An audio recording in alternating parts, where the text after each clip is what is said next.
Hey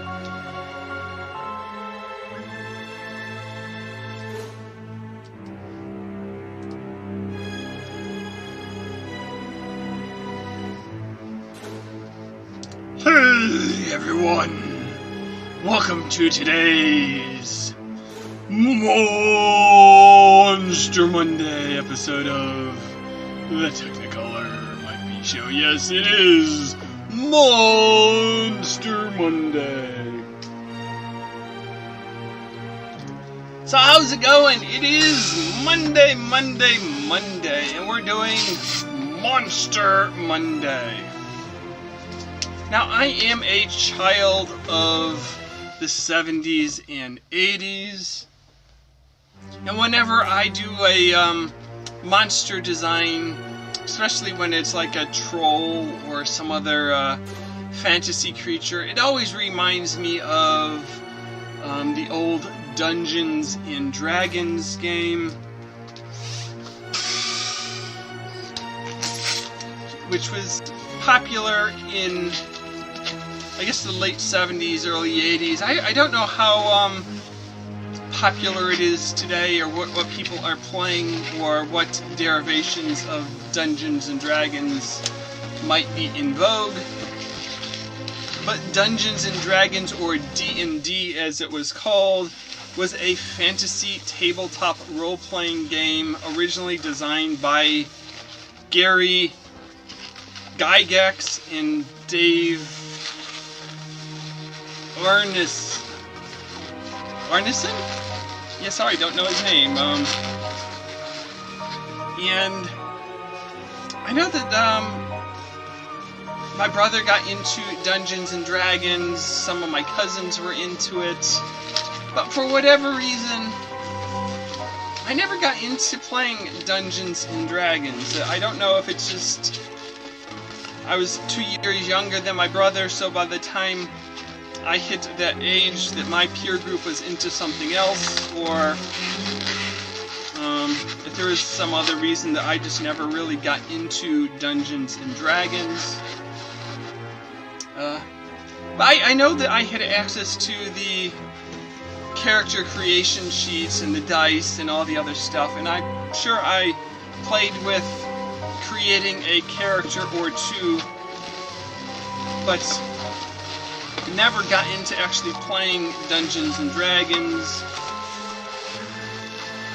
I remember there was a cartoon version of Dungeons and Dragons on TV. I think it was on like Saturday morning cartoons, and it was the Dungeons and Dragons animated television series. I don't know exactly what it was called, but the show focused on a group of friends who were magically transported from, I think, an amusement park ride into the world of Dungeons and Dragons, and they had to figure out how to get home to the real world. I guess it's sort of like Jumanji of sorts, where you get stuck in the game and you have to figure out how to get out, get your way home. But when I went off to college, Dungeons and Dragons wasn't big on campus, but the thing that people were playing was Mud.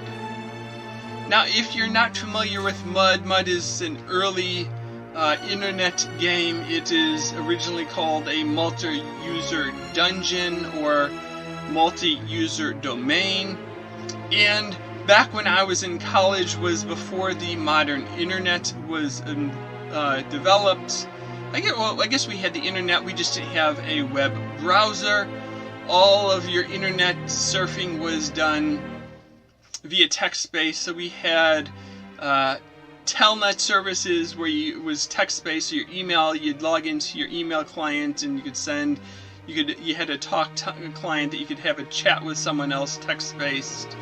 You had an FTP server where you could upload and download files, and you had a Gopher service, which was sort of a menu-driven information site. But something that was on the internet back then was Mud, and several of the people in my dorm were heavy into playing Muds. And I know, like, with the mud, it's sort of like a computer-controlled version of Dungeons and Dragons. You don't necessarily need the dungeon master to guide you through a quest. You enter a room and you just read the description and find out if there's a monster there, if there's a treasure there, if there's a trap there.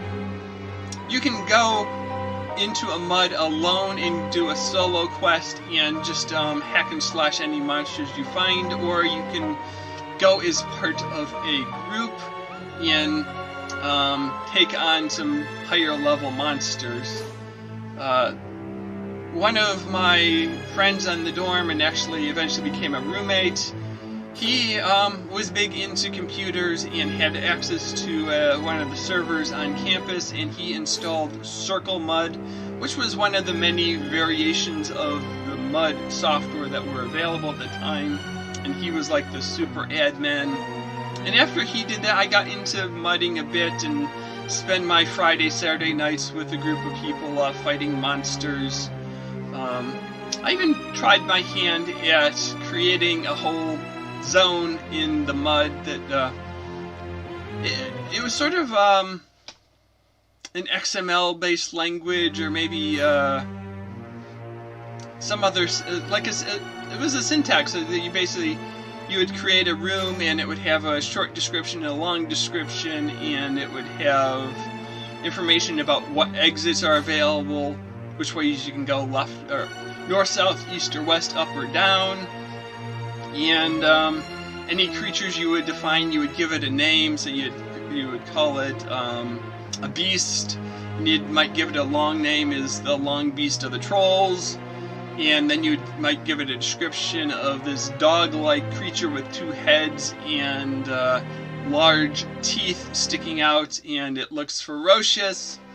And you might give it some character traits of if it can wander around or if it stays put, what are its attack abilities, what are its like hit points, of how many points does it take to defeat it, just different characteristics.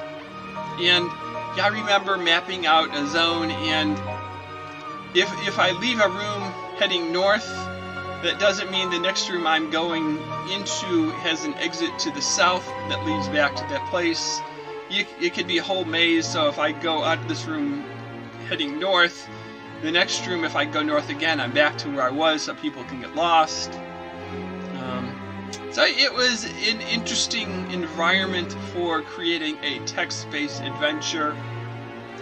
And I remember, like, I had a wizard or mage character, someone that could cast magic spells, and like you go on this quest and they tell you, okay, you're gonna be healing people, so just get ready to type heal, heal, heal, and like whatever the character names is, or like cast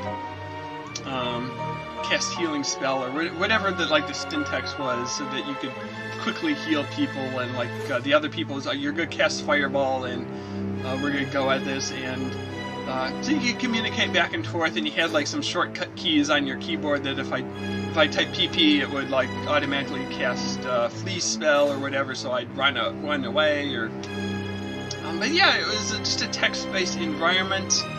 Also on the PC we had Might and Magic, a series of role-playing games from New World Computing, and it was based on, again, a Dungeons and Dragons type environment or a mud environment, but in this game you had a group of, I think it was 6 characters, might have been 5, that you controlled the whole group.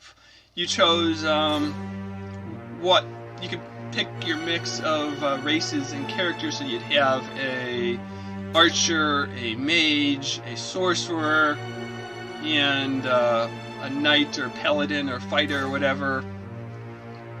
So you would have a mix of, you're going to be a good archery and long-range weapons, you're going to be good at casting healing spells, you're going to be good at this thing. So you had all your bases covered, and you go into battle and you'd sort of click each character and they would fight or do whatever they're supposed to do.